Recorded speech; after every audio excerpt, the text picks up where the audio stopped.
जय हिंद। एक बार फिर से आप सभी का वयम जीएस रिसर्च सेंटर पर स्वागत है। आज है 1 मई।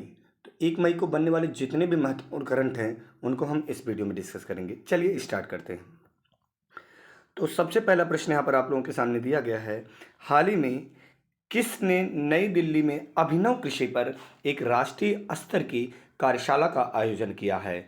तो नई दिल्ली में अभिनव कृषि पर एक राष्ट्रीय स्तर की कार्यशाला का आयोजन नीति आयोग ने किया है। एक बार पुनः चर्चा करेंगे। नीति आयोग के आज से उपाध्यक्ष के रूप में कौन कार्य करेगा? तो सुमन बेरी। इसके अब तक के उपाध्यक्ष कौन थे? तो आपका जवाब हो जाएगा राजीव कुमार, और राजीव कुमार ने अपने पद से इस्तीफा दे दिया। और एक चीज़ आपको याद रखना है, जो नीति आयोग का प्रथम उपाध्यक्ष थे उनका नाम था अरविंद पनगड़िया, और नीति आयोग के जो अध्यक्ष होते हैं वह पीएम होते हैं। इस प्रकार नीति आयोग की स्थापना हुई थी 1 जनवरी 2015 को। तो नीति आयोग का प्रथम अध्यक्ष कौन हो जाएगा? तत्कालीन प्रधानमंत्री नरेंद्र मोदी। क्लियर है? ये किसके स्थान पर कार्यरत है? तो योजना आयोग के स्थान पर कार्यरत है। योजना आयोग की स्थापना 15 मार्च 1950 को हुई थी। कब हुई थी प्यारे बच्चों? 15 मार्च 1950 को। और योजना आयोग के प्रथम अध्यक्ष कौन थे? तो पीटी नेहरू। हाल ही में भारत और किस देश ने अक्षय ऊर्जा स्थानांतरण परियोजना पर हस्ताक्षर किए हैं? तो याद रखिएगा, हाल ही में भारत और मालदीव ने अक्षय ऊर्जा स्थानांतरण परियोजना पर हस्ताक्षर किए हैं। भारत और मालदीव। तो बात आई है मालदीव की। मालदीव एक द्वीपीय देश है, अर्थात अब हम बात करते हैं कि जो मालदीव है इसकी राजधानी क्या है। तो आप लोगों का जवाब हो जाएगा मालदीव की राजधानी है माले। और मालदीव की मुद्रा क्या है? तो आपका जवाब हो जाएगा रुपया। क्या बोलेंगे प्यारे बच्चों? रुपया। यहाँ पर ध्यान देंगे, ये देखेंगे सबसे पहले 8 अंश चैनल, फिर यहाँ ये 9 अंश बना दिया जाता है, 8 अंश, और ये आप 8 अंश ऊपर 9 अंश नीचे, यानी ये एक बार गलत बोल दिए हमने। ये हो जाएगा आपका 8 अंश और ऊपर जाएंगे तो 9 अंश हो जाएगा। तो यहाँ पर देखते हैं ये है मालदीव और ये है आपका मिनिकॉय, और ऊपर क्या हो जाएगा प्यारे बच्चों? तो आपका हो जाएगा लक्षद्वीप। तो देखेंगे 8 अंश चैनल द्वारा मिनिकॉय मालदीव से अलग होता है, जबकि 9 अंश चैनल द्वारा मिनिकॉय लक्षद्वीप से अलग होता है। बात समझ में आई? चलिए, हाल ही में उन्नत भारत अभियान 2.0 ने हाल ही में कितने वर्ष पूरे कर लिए हैं? यानी उन्नत भारत अभियान 2 ने हाल ही में कितने वर्ष पूरे कर लिए हैं? तो आपका जवाब हो जाएगा 4 वर्ष पूरे कर लिए हैं।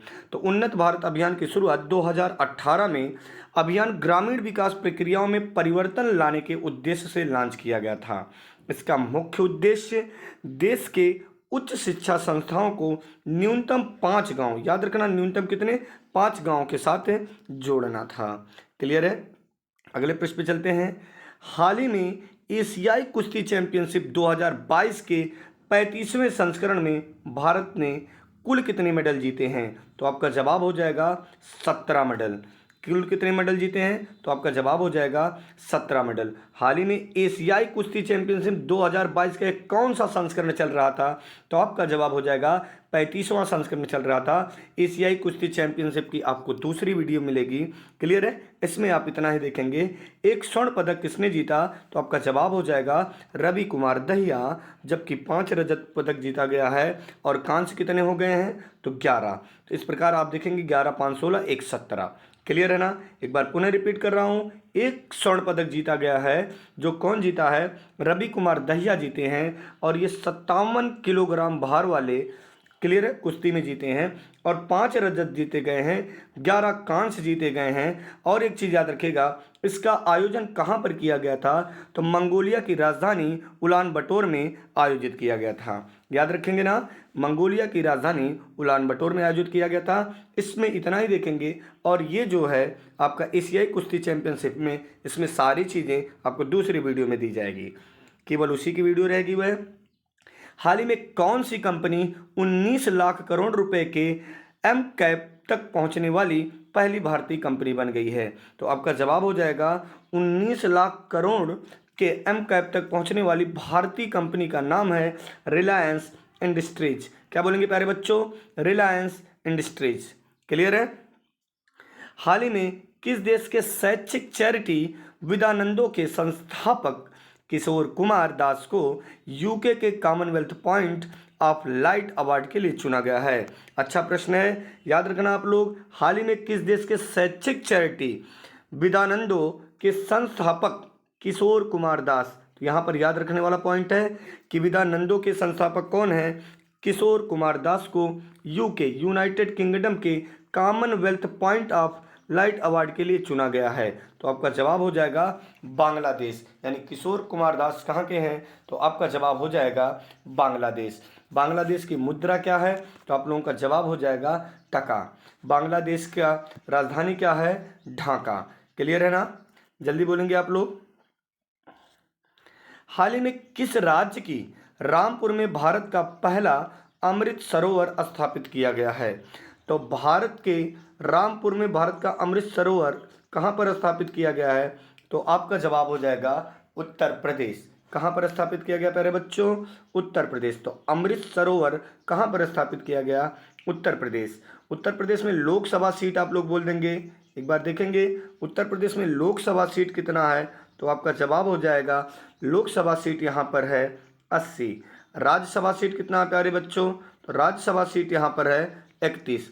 विधानसभा सीट कितना है, तो आपका जवाब हो जाएगा विधानसभा सीट यहाँ पर 100 है, सॉरी 400 बोलेंगे 403। विधान परिषद की बात कर लेंगे तब हमारा जवाब हो जाएगा विधान परिषद जो सीट संख्या वह है 100। क्लियर है ना। 80 लोकसभा, राज्यसभा 31 और उसके बाद अगर हम बात करते हैं विधानसभा की तो 403, विधान परिषद की 100। हाल ही में किस देश में 78,000 से अधिक राष्ट्रीय ध्वजाओं को एक समय पर लहराने की गिनीज रिकॉर्ड बनाया गया है, तो याद रखेंगे भारत। हाल ही में भारत देश में 78,000 से अधिक एक साथ ध्वजों को लहराने का रिकॉर्ड बनाया गया है। तो भारतीय राष्ट्रीय ध्वज की बात करते हैं जो ऑलरेडी सबको पता है, तिरंगा। क्लियर है ना, याद रखना आप सभी लोग। इसमें बीच में एक चक्र है जो किस रंग का है, नीले रंग का है। ऊपर क्या है, केसरिया, ठीक है, बीच में सफ़ेद, नीचे क्या है, हरा। Clear point.